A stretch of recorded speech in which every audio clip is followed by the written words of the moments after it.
Thank you very much, Frank, for that explanation of all the GDSTs and critical tracking events and, key data elements and all these nice words that are important actually to understand.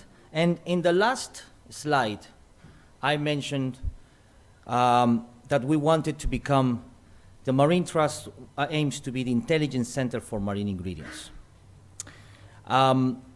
And I asked, I told you how am I going to do that. So this is a list of things that we are doing at the moment, we will going to do to try to achieve that objective to become the center of intelligence.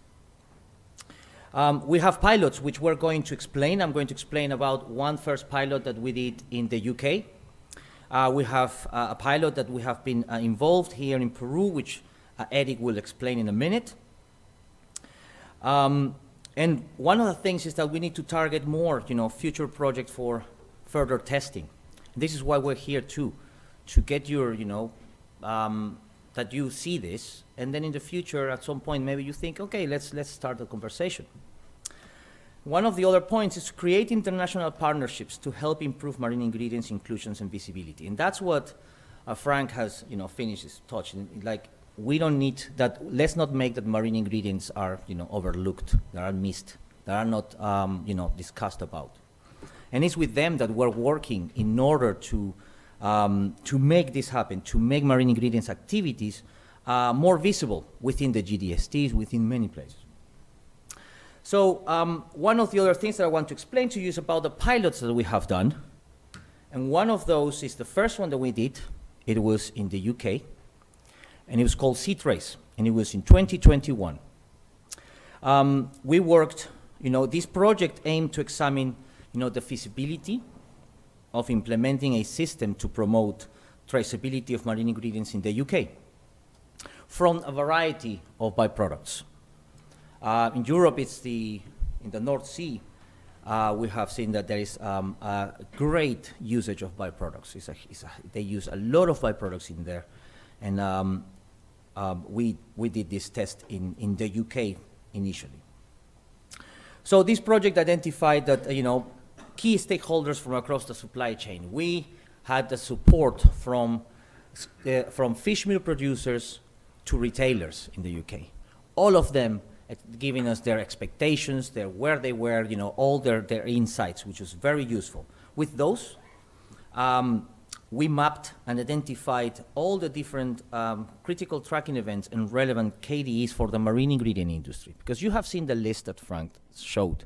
There are loads of KDEs, but not all of them are relevant to marine ingredients. Okay, so we are looking, and it's also that you need to identify what KDEs are relevant to your objective.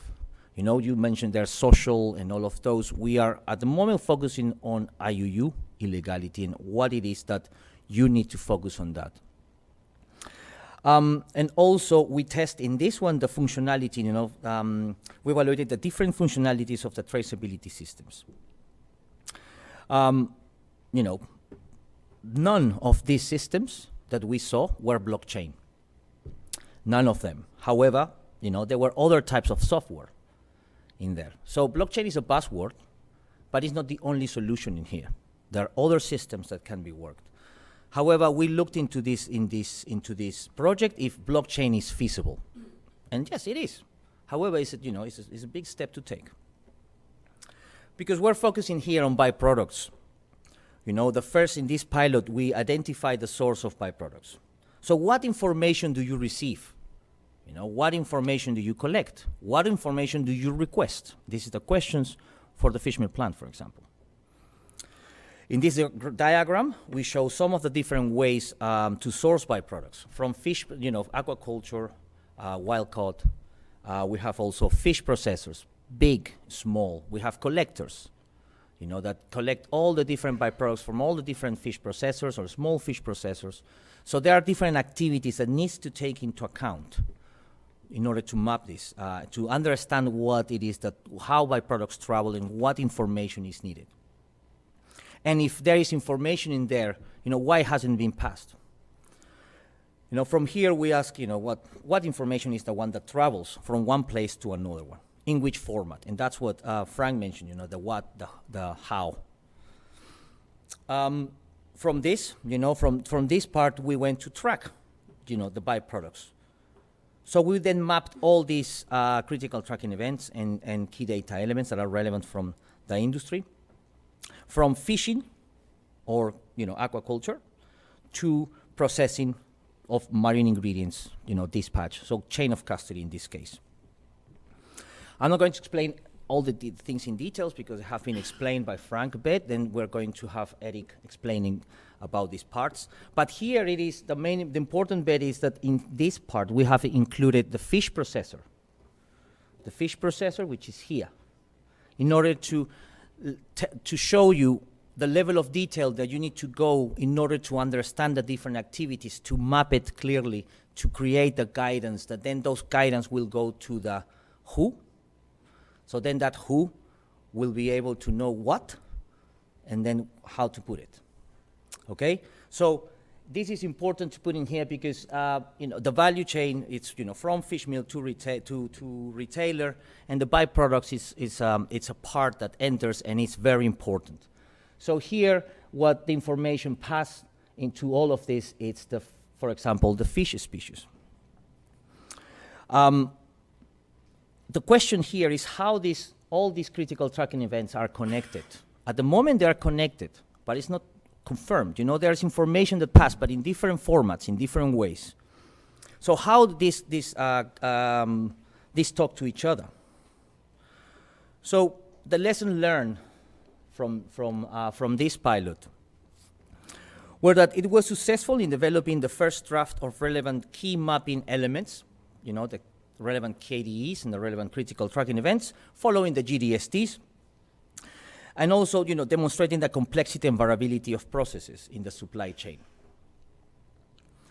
But there are some challenges that still remaining. For example, mixed species of byproducts is complex. And further work is needed. We need to get more involved, and for this, for example, MarinTrust is developing guidance for fish processors that supply marine raw material, such as byproducts, to fish meal plants that are MarinTrust. So we are developing those guidance to start creating that awareness into them, so then the fish meal plant will receive the information that is needed for them to comply with the requirements of their buyers. There is a bottleneck that we found on the data exchange, and that was because of the sophistication of the systems. And that is because in this part of the value chain, you have a very nice system, electronic, digital, but then before that, there's somebody writing in a paper, so there is a bottleneck in there. It's the communication that needs to be there. And also because of that, because sometimes it's data manual entry and everything, that affects the integrity. The integrity is hard to prove with this, manual data and electronic logbooks. So these are what we found. One of the points that we're doing this is also to increase the value of byproducts, given that it's a very important material that we need to, and we have in MarinTrust also, we are aiming to increase that value of byproducts to make it more a great product. This will also reduce the risk of IUU, of course. And, blockchain is not the only system out there.